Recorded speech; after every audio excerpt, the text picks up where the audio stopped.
Passengers on the first international flights to land in Melbourne since June are settling into their quarantine hotels. Reporter Elias Kluwer has more from Melbourne.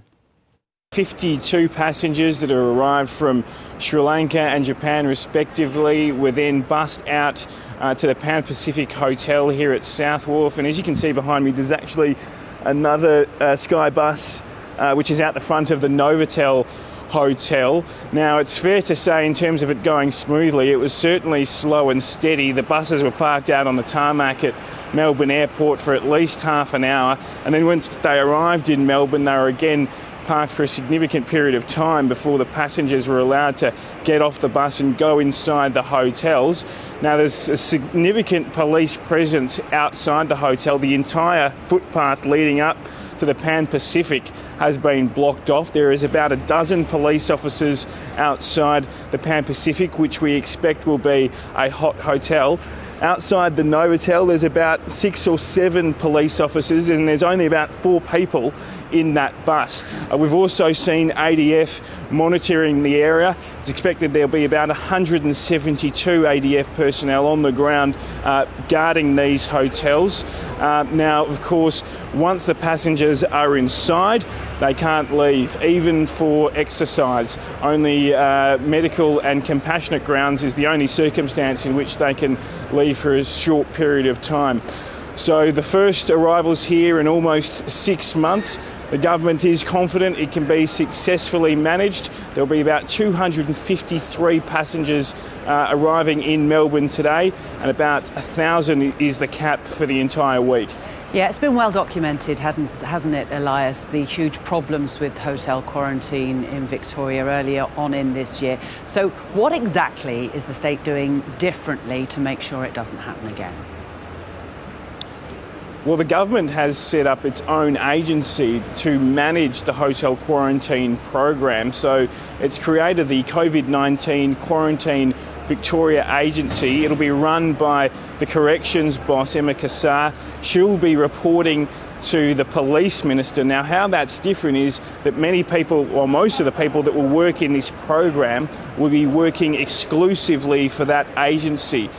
Unlike the previous scenario when there were a lot of contracted staff who the government or health authorities couldn't determine whether they were working at other venues or other places of work.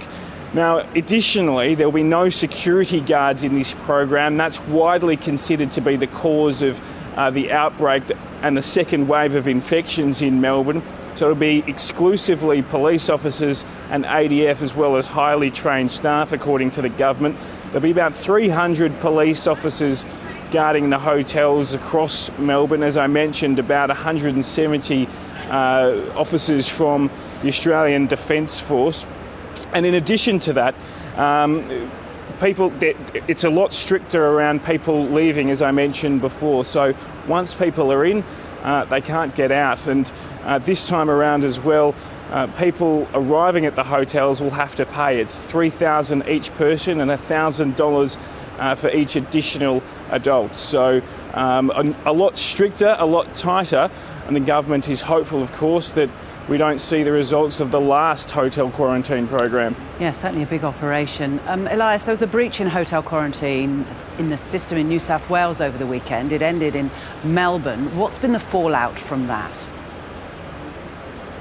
Well, the fallout is that New South Wales police have taken responsibility for this after that particular police officer didn't question or didn't ask to see the relevant paperwork of those 2 German travellers who, I guess, bypassed or circumvented the protocols and arrived in Melbourne. It was only until a security guard in Melbourne realised that they were at the Melbourne Airport when they shouldn't have been.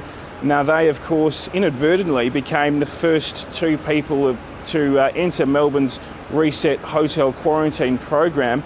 The Health Minister, Martin Foley, was asked about this today, and he said it was a disappointing breach, but he's happy that New South Wales police have taken responsibility for it. But he also did say that both governments can't guarantee that something like this won't happen again. Of course, we know it's humans are working in this program, Lorna, so mistakes are bound to happen. I guess she's just hopeful that it isn't a cause of any outbreak. Both of those travellers have tested negative to coronavirus twice now, but despite this, he is asking anyone on that flight, that Virgin flight from Sydney to Melbourne, to get tested if they have any symptoms. Elias Clure for us there in Melbourne.